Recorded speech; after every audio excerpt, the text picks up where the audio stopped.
প্রিয় দর্শক বন্ধুরা, এই মুহূর্তের জন্য 2016 এসএলএসটি কার্যত বিগ ব্রেকিং নিউজ আপডেট। বন্ধুরা, হাতে কিন্তু সময় কম, জোরালো কর্মসূচি। হ্যাঁ, ঠিকই শুনছেন, আগামীকালকের দিনটা অত্যন্ত গুরুত্বপূর্ণ হতে চলেছে জোরদার ফাইট দেওয়ার ক্ষেত্রে। ব্যাক টু ব্যাক গুরুত্বপূর্ণ জোরালো কর্মসূচি উঠে আসছে, গুরুত্বপূর্ণ খবর আপডেট। তাই ভিডিওর মধ্যে সবটা তুলে ধরছি, ভিডিওটিকে শেষ পর্যন্ত দেখবেন, কোনোভাবে কিন্তু স্কিপ করবেন না। চ্যানেলটিকে অতি অবশ্যই সাবস্ক্রাইব করে নিয়ে সঙ্গে থাকবেন। চলুন কথাবার্তা না বাড়িয়ে আমরা মূল টপিকে ফোকাস করি। বন্ধুরা, অবশেষে দীর্ঘ প্রতীক্ষার সেই আগামীকালকের দিনটা আসতে চলেছে। আগামীকাল 10 তারিখ, 10ই জুলাই বৃহস্পতিবার 2025।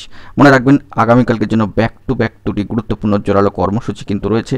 এই মর্মে বারংবার বার্তা উঠে আসছে। অবশ্যই জানিয়ে রাখা দরকার যে আগামীকালকে পুরুলিয়া চলো কর্মসূচির ডাক দিয়ে দেওয়া হয়েছে। সম্মানীয় সুমন বাবুর তরফ থেকে, সুমন স্যার মহাশয়ের তরফ থেকে কিন্তু বার্তা দিয়ে দেওয়া হয়েছে ইতিমধ্যেই বেশ কয়েকদিন আগে। অত্যন্ত গুরুত্বপূর্ণ, আগামীকালকে 10ই জুলাই 2025 বৃহস্পতিবার পুরুলিয়া চলো কর্মসূচির ডাক দেওয়া হয়েছে। পাশাপাশি আবারও জানিয়ে রাখা দরকার, we the forum for pleading জাস্টিসের তরফ থেকে আবারও কিন্তু বর্ধমান চলুন কর্মসূচির ডাক দিয়ে দেওয়া হয়েছে। হ্যাঁ, ঠিকই শুনছেন, আগামীকাল 10ই জুলাই 2025 সেই দীর্ঘ অপেক্ষার বৃহস্পতিবার কিন্তু আসতে চলেছে। অবশ্যই উপস্থিত থাকবেন, যেমনটা তাদের তরফ থেকে, ফোরামের তরফ থেকে বার্তা উঠে আসছে সম্মানীয় ইসরারুল স্যার মহাশয়। তো বলা যেতে পারে জোড়া কর্মসূচি রয়েছে, জোরালো বার্তা, এবং হাতে কিন্তু সময় খুব কম। সকলে প্রস্তুত থাকুন, ধৈর্য ধরে সকলে কর্মসূচিতে অংশগ্রহণ করুন, একজোট হয়ে কিন্তু লড়তে হবে।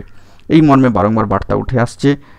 লক্ষ্য কিন্তু একটাই, যোগ্য বঞ্চিত যারা, তাদের হারিয়ে যাওয়া চাকরিতে পুনর্বহাল বা ফিরিয়ে আনা। তো যোগ্য বঞ্চিত হয়েছেন যারা, যোগ্য হয়ে যারা চাকরি হারিয়েছেন, তাদের লক্ষ্যমাত্রা কিন্তু একই। বিষয়টি মাথায় রাখতে হবে। আগামীকালকের জন্য জোড়া কর্মসূচি, ব্যাক টু ব্যাক জোরালো কর্মসূচির বার্তা এই মুহূর্তে উঠে আসলো। একদিকে পুরুলিয়া চলো, একদিকে বর্ধমান চলুন। অত্যন্ত গুরুত্বপূর্ণ, আগামীকাল 10ই জুলাই 2025 বৃহস্পতিবার। বন্ধুরা, এখন এটুকুই, ভালো থাকবেন, চ্যানেলটিকে সাবস্ক্রাইব করে রাখবেন জরুরি আপডেটগুলি পাওয়ার জন্য। ধন্যবাদ।